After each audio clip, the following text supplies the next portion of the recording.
Ue unguiado Rusiata Sokuru, Lunguraranga and Bukuya, I Marotakina Valley, Banaka Lamilunguatana Tunali Valiba. Nalumani Vidanamba is an Nautibume Landola Mege, Tibutumeka Nabangataki Valiba, Madama, going to sing a new one. Mandakina liba-liba ka nang nakangi, mandi sa pangatakin niya na taralabaniti, na yayani, na mandunda wapabi. So, and daw na lubon na kita, mandi sa pangatakin na liba-liba. And we are blessed in Fiji because we got the potential of micro hydro projects. Specifically fit for a rural community. And Bukuya project was one of those projects that the department and government of Fiji has implemented. So energy really is fundamental to everyone's life. We need access to energy. And there are initiatives such as Sustainable Energy for All that we have globally that try to bring this energy and renewable energy and energy efficiency in rural communities.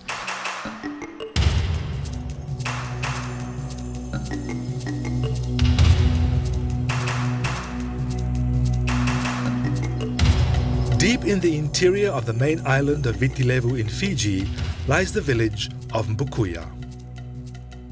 The rough terrain and the remote location can be challenging to reach in the best of times, but the scenic beauty of the highlands offsets those difficulties as people travel daily along the route. In 1993, with a soft loan from the Chinese government, the Bukuya mini hydro project was constructed. The power supply of 100 kilowatts would cover the three villages of Bukuya, Tambalay and Tambanguto. Matan tu sai na ortu tanga mortu ortu takabanga mortu metibu nga mana dawesen uya kon na banu dabetai na banu renewai lako mai na low pressure pipeline leado sara mai na reservoir sangai lako sara bana penstock na high pressure pipeline ado sara balingin sena power station nakakede tuiloma ortu bantambera kita nakaisai na tebain na switchboard na generator. We likin na high voltage transmission line. Sena tinikanto nundul. Ko edita ko sa batsi ko na loma ni korongo. Yado sara kin na rua sara na koro tambali batagay tamunguto. In 2014, the hydro encountered some problems with the failure of the main generator. For 2 years, there was no electricity. The Fijian government, through the Department of Energy, assisted by providing a new brushless generator. Power was restored in early 2016. The unique feature of the Bukuya mini hydro project is that it is fully owned and managed by the people of Bukuya through the Bukuya Hydro Company Limited. In early 2016, the Department of Energy engaged UNDP under the Fiji Renewable Energy Power Project, FREP.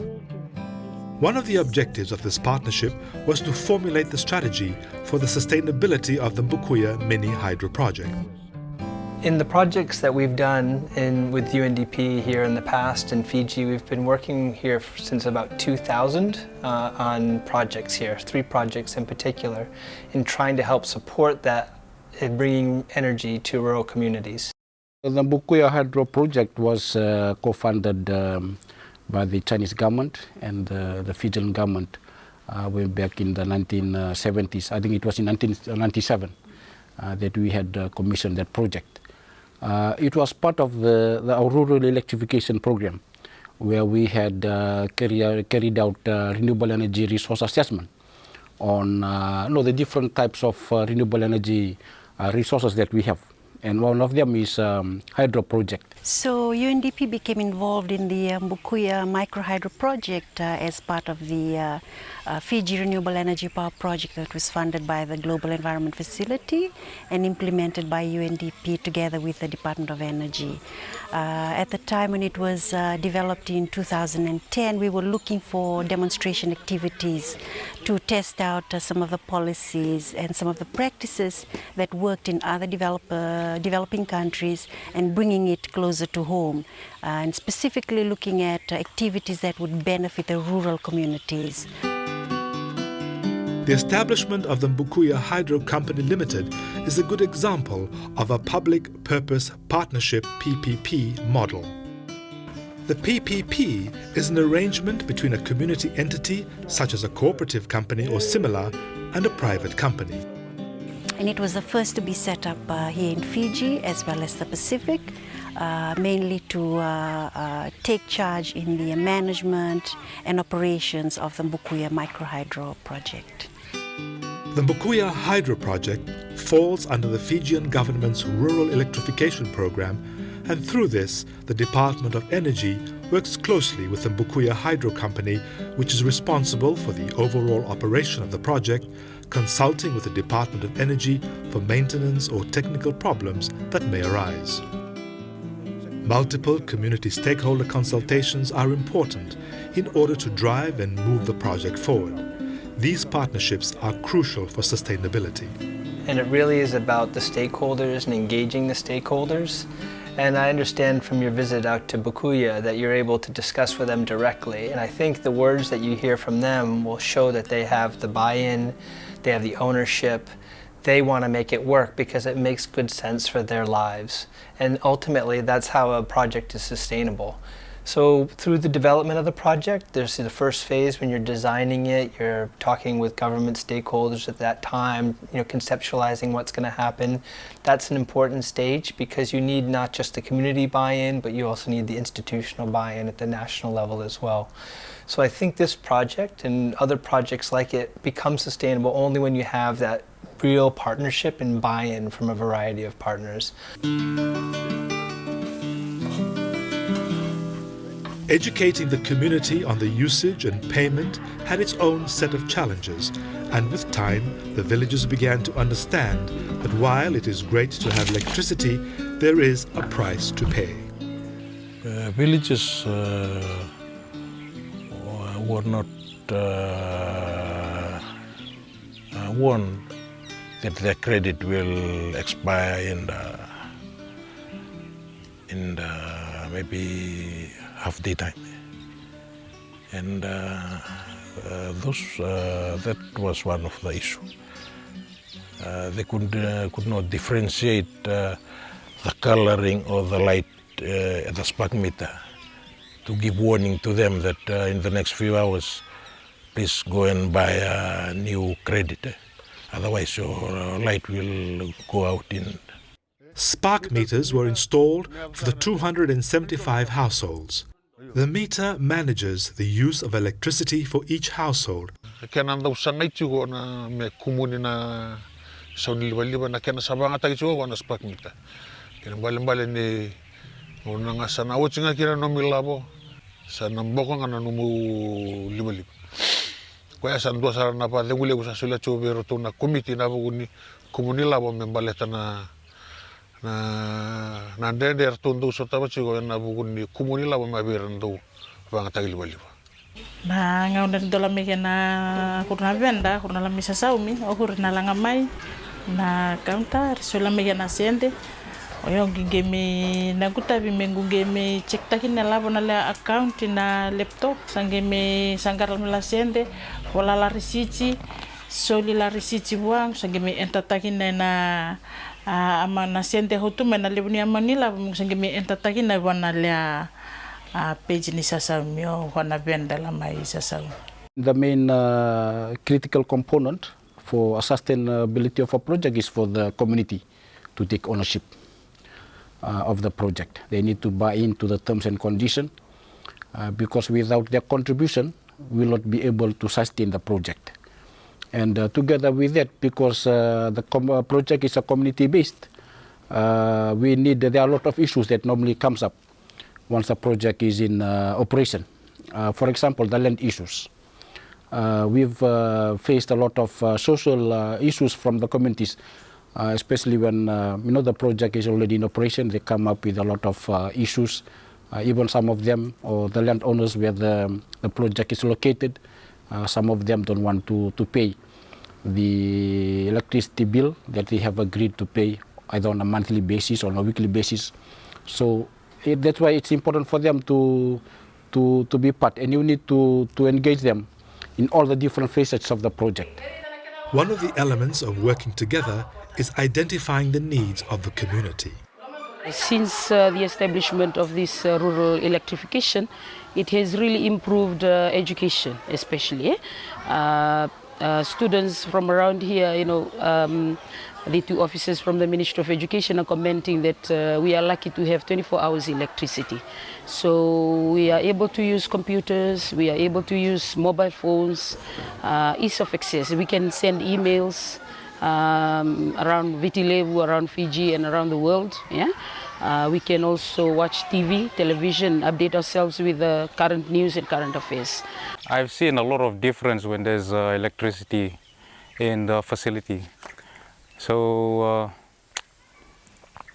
therefore it has good and excellent functional lighting to our health service delivery. The newly opened mortuary in Bukuya is a welcome addition to the medical center, saving cost and time of having to travel far to the nearest hospital.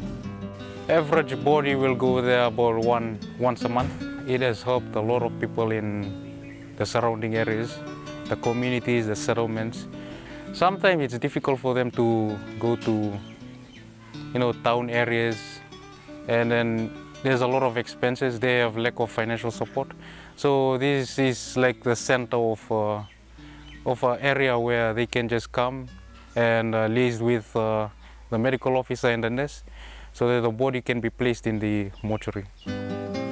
Productive use of electricity is an important component for the department to enable communities to productively use electricity and see it as an investment. Because, end of the day, we need to contribute back to the project.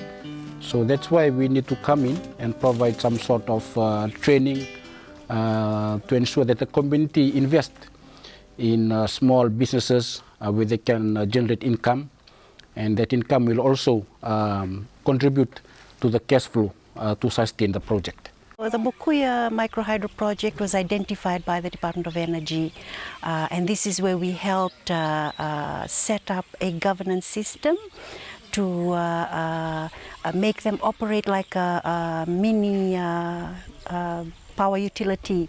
At the time, ours was known as the Fiji Electricity Authority. It's now Energy Fiji Limited. So we basically set up a governance system and making use of existing structures that were in place, in particular the Bukuya Co-op, the Matangalis that were already in place, and other groups that we were able to get in as part of the governance structure. The planned activity now is for that company to open a bank account where all the money is deposited to the bank account. And there's a board, there's a company board that make decisions how the money to be utilized. So that's the way forward. The main challenges were trying to get buy-in from the community, because this was a fairly new concept, new idea. So it took us a while. It took almost 3 to 4 years to try and get community buy-in, try and get them to accept the special purpose company through the PPP that we were working on. And when they bought into that idea, then we were able to come in and consult the communities. We were able to talk with them and identify what are some of their needs in terms of income generation activities. They came up with 4 main ideas, I think some of which are still in the pipeline and ready to be, to come to fruition. With climate change as a continued issue of concern worldwide, the Bukuya Mini Hydro Project is a good example of how renewable energy is used as a mitigating factor against the fight on climate change. Now, the Pacific only gives about 0.03% of the global greenhouse gases into the atmosphere. So that's a very minuscule amount, and so they're not really contributing to the problem. But things like Bukuya showed the leadership that if you can do it there, Why can't you do it in other places in the world? So the leadership, walking the talk, showing, leading by example, are really important for projects like Bukuya. Na lalat ka na liba-liba, kanahon na ka na liba-liba. Na bibuke-libo. Mansutang kasarang iso na bading. Na grondi kwa na ka vinani lingula mai pangatay na kotona liba-liba. O sibiro isue na lendru dola lube buli. Na lendru buli le shoni beabi. Kendo bukito na lendru dola na kamura na dina. Meru tola beba bina na daberi buli dia. Sonangona ni bibi show nandraki. Adonan rakin driwa ndrendre na litoronguto sanuto sona ni liba-liba konda na hita na rice cooker bararata kina mboto na lendru barauta yalube ni rumber ni lamebuli. We are glad that we have electrification in Mangondro in particular, especially in terms of connecting with our parents, like typing our newsletters, printing them, and as well as calling them in case we cannot get through to them through newsletters. So also we have been able to send emails to the education office without running all the way to Lutoka. So it has really helped us a lot. We also have some students who take computer. So we are encouraging that so that we don't lose out, especially when we are in the interior of Mba. We are so lucky. Some people, get surprised when they come and they see that we have electricity. The sustainability of any project is dependent on the commitment and determination of a community to make it work, and the Bukuya Mini Hydro Project is a very good illustration of this commitment. The project is a good example of partners working together to ensure not only the success of the project, but also enable its continuity. This is best practice for Fiji, this public-private partnership through the Special Purpose Company, which is what we're trying to replicate and upscale in Fiji and in particular the other Pacific Island countries. Engaging their local communities to take charge of their the operations and the management of their power utility, and setting up a self-sustaining fund to take care of the operations and maintenance aspects of their renewable energy technology. Under the Fiji Renewable Energy Power Project, FREP, UNDP, the Fiji government's Department of Energy, and the 3 villages of Bukuya, Tambalay and Tambaguto have shown how this working model project is sustainable and can be replicated not only in other parts of Fiji, but also throughout Pacific Island countries.